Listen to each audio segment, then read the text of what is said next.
ನಮಸ್ಕಾರ. ಫ್ರೀಡಂ 19 ಸುದ್ದಿವಾಹಿನಿಗೆ ಸ್ವಾಗತ. ಇಂದಿನ ಮುಖ್ಯ ಸುದ್ದಿಗಳತ್ತ ಗಮನ ಹರಿಸೋಣ.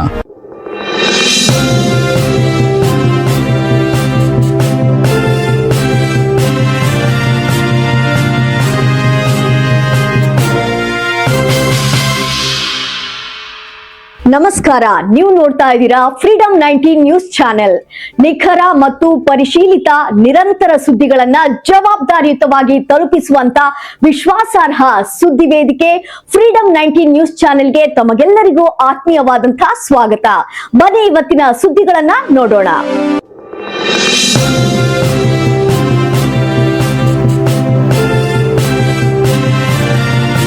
ಅಥಣಿಯಲ್ಲಿ ಸೌಹಾರ್ದತೆಯ ಬಕ್ರೀದ್ ಆಚರಣೆ, ಮಳೆಗಾಗಿ ವಿಶೇಷ ಪ್ರಾರ್ಥನೆ.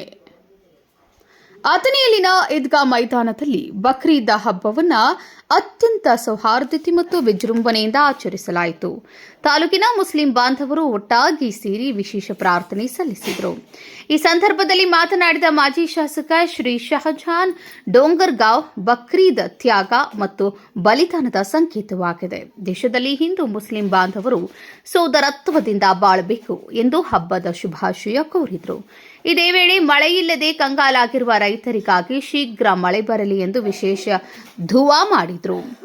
ಧಾರ್ಮಿಕ ಮುಖಂಡರಾದಂತಹ ಮೌಲಾನಾಗಳು ಜೂನ್ ಜುಲೈನಲ್ಲಿ ನಡೆಯುವ ಮತದಾರರ ಪಟ್ಟಿ ಪರಿಷ್ಕರಣೆಯಲ್ಲಿ ಅರ್ಹರೆಲ್ಲರೂ ಹೆಸರು ನೋಂದಾಯಿಸಿಕೊಳ್ಳಲು ಜಾಗೃತಿ ಮೂಡಿಸಿದರು.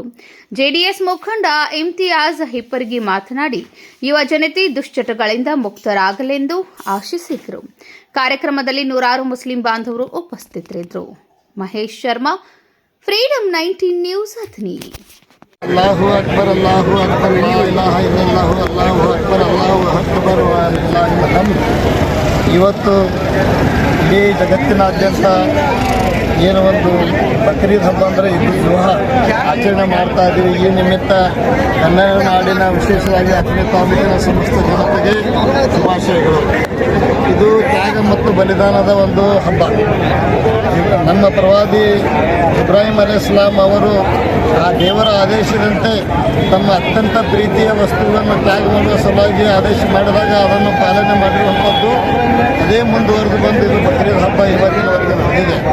ಇದೇ ಸಂದರ್ಭದಲ್ಲಿ ಮೆಕ್ಕಾ ಹಜ್ ಯಾತ್ರೆಯನ್ನು ಇಡೀ ಜಗತ್ತಿನ ಎಲ್ಲ ರಾಷ್ಟ್ರಗಳಿಂದ ಅಲ್ಲಿ ಮುಸಲ್ಮಾನರು ಬಂದು ಹಜ್ ಯಾತ್ರೆಯನ್ನು ಕೈಗೊಳ್ಳುತ್ತಾರೆ. ಕೋಟಿಗಟ್ಟಲೆ ಜನ ಇವತ್ತು ಹಜ್ ಯಾತ್ರೆಯನ್ನು ಕೈಗೊಂಡಿದ್ದಾರೆ.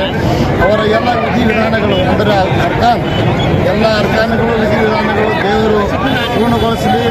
ಅವರ ಏನೋ ಒಂದು ಹಜ್ ಯಾತ್ರೆಯನ್ನು ದೇವರು ಅದನ್ನು ಅನುಗ್ರಹಿಸಲಿ ಅಂತೇಳಿ ಈ ಸಂದರ್ಭದಲ್ಲಿ ನಾನು ಹೇಳ್ತಾ, ಇಷ್ಟೇ ಅಲ್ಲ, ನಮ್ಮ ಇವತ್ತಿನ ಪ್ರಾರ್ಥನೆಯಲ್ಲಿ ಎಲ್ಲ ವಿಶೇಷವಾಗಿ ಬೇಗನೆ ಆದಷ್ಟು ಮಳೆ ಆಗಬೇಕು. ಈ ಎಲ್ಲ ನಮ್ಮ ಈ ನಾಡಿನ ರೈತರು ಕಂಗಾಲಾಗಿದ್ದಾರೆ. ಬೇಗನೆ ಮಳೆ ಆಗಿ ಅವರಿಗೆಲ್ಲರಿಗೆ ಮಳೆ ಬೆಳೆಗಳು ಬರುವಂಥದ್ದು ಒಂದು ಅನುಗ್ರಹ ದೇವರು ದಯಪಾಲಿಸಲಿ ಅಂತೇಳಿ ಸಹಿತ ಈ ಸಂದರ್ಭದಲ್ಲಿ ಪ್ರಾರ್ಥನೆ ಮಾಡಲಾಗಿದೆ. ಅಷ್ಟೇ ಅಲ್ಲ, ಈಗ ಈ ಒಂದು ಚುನಾವಣಾ ಏನು ಮತದಾರ ಪಟ್ಟಿಯ ಪರಿಷ್ಕರಣಾ ಪ್ರಕ್ರಿಯೆ ಏನು ನಡೆದಿದೆ ಇದರ ಬಗ್ಗೆಯೂ ಸಹಿತ ಮಾಹಿತಿ ಹೇಳಲಾಗಿದೆ. ಜೂನ್ ಮತ್ತು ಜುಲೈ ತಿಂಗಳಲ್ಲಿ ಪರಿಷ್ಕರಣೆ ಆಗುತ್ತದೆ. ಪ್ರತಿಯೊಬ್ಬರು ಸಹಿತ ಯಾರು ಅರ್ಹ ಮತದಾರರಿದ್ದಾರೆ ತಮ್ಮ ಮತದಾರರ ಒಂದು ಕಾರ್ಡನ್ನು ಮ್ಯಾಪಿಂಗ್ನಲ್ಲಿ ಹಾಕ್ಕೊಂಡು ಪ್ರತಿಯೊಬ್ಬರು ತಮ್ಮ ಹೆಸರು ಮತಪಟ್ಟಿಯಲ್ಲಿ ಬರುವಂತೆ ಜಾಗರೂಕತೆಯನ್ನು ವಹಿಸಬೇಕಂತೇಳಿ ಸಹಿತ ನಮ್ಮ ಮೌಲಾನಾಗಳು ಇವತ್ತು ಈ ಎಲ್ಲ ನಮ್ಮ ಸಮಾಜಕ್ಕಾಗಲಿ ನಾಡಿನ ಜನತೆಗಾಗಲಿ ಒಂದು ಸಂದೇಶವನ್ನು ಕೊಟ್ಟಿದ್ದಾರೆ. ಅದಕ್ಕಾಗಿ ಕೊನೆಯದಾಗಿ ಈ ನಾವು ಭಾರತೀಯರು ಎಲ್ಲ ಭಾರತ ದೇಶದ ಜನರು ಹಿಂದೂ ಮುಸ್ಲಿಮರು ಸಹೋದರತ್ವದಿಂದ ಪ್ರೀತಿಯಿಂದ ಸಮೃದ್ಧಿಯಿಂದ ಶಾಂತಿಯಿಂದ ಬಾಳುವಂಥ ಒಂದು ಅನುಗ್ರಹ ದೇವರು ದಯಪಾಲಿಸಲೆಂದು ಈ ಸಂದರ್ಭದಲ್ಲಿ ಪ್ರಾರ್ಥನೆ ಮಾಡ್ತೇನೆ. ಇಂದಿನ ಪ್ರಮುಖ ಸುದ್ದಿಗಳು. ಕರ್ನಾಟಕದ ಪ್ರತಿಯೊಂದು ಮೂಲೆಗೂ ನಿಖರ ಮತ್ತು ಪರಿಶೀಲಿತ ಮಾಹಿತಿಯನ್ನು ಜವಾಬ್ದಾರಿಯುತವಾಗಿ ತಲುಪಿಸುವಂತಹ ಪ್ರಯತ್ನದಲ್ಲಿ ನಾವು ಸದಾ ನಿಮ್ಮ ಜೊತೆ. ಫ್ರೀಡಂ 19 ನ್ಯೂಸ್ ಚಾನೆಲ್ನ ವೀಕ್ಷಕರಿಗೆ ಧನ್ಯವಾದಗಳು. ಮತ್ತೆ ಭೇಟಿಯಾಗೋಣ ಮುಂದಿನ ಸುದ್ದಿಗಳೊಂದಿಗೆ. ನಮಸ್ಕಾರ.